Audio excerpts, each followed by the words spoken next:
Hey guys, this is Brad Lincoln from Pathway to Oz, and I'm coming at you with a video with some international student updates. We haven't done this in a while, and today I'm really happy because we are coming to you with some really good news. It's been a while, but there's some really good news coming, so let's go through it straight away. First up, we have visa processing times.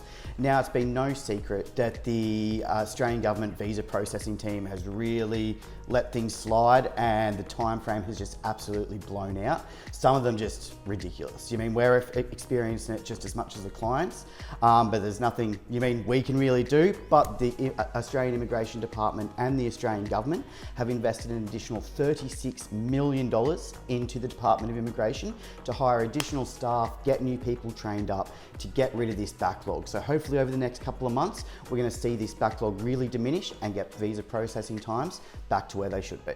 Next up is a skilled migration increase. So there was recently a really big job summit here in Australia where the government was looking at all the different ways they can tackle basically the skill shortages that are currently existing in Australia.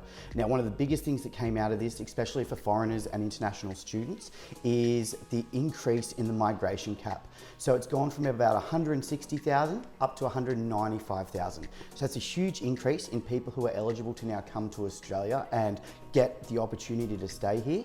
And in my opinion, it's even more of a benefit for the students who are currently studying one of these professions that are in that sort of peak demand list. So that increase can give you a lot more opportunity to migrate here to Australia. Next up, guys, we have the work hours for international students. Now, this is something that has popped up a lot since the announcement. There was no real sort of indication on how long this would last. However, the government has now come out and said that the restriction on student visa work rights will come back into effect as of the 30th of June, 2023.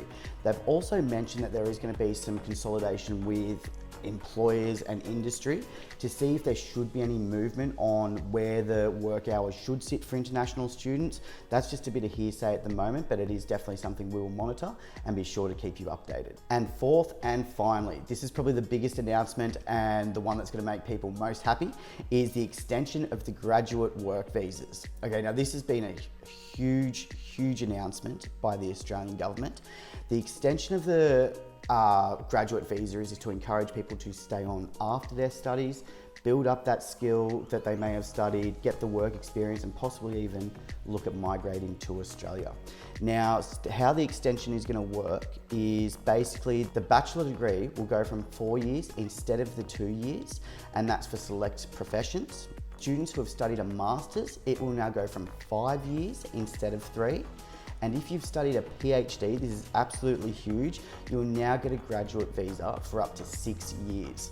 So you can see the government is really trying to encourage people to migrate to Australia and call it their new home. So guys, I hope you're as excited as we are about these recent announcements. And if you do have any other questions or want to explore your best pathways to migrating or studying in Australia, please don't hesitate to contact the team, Pathway to Oz.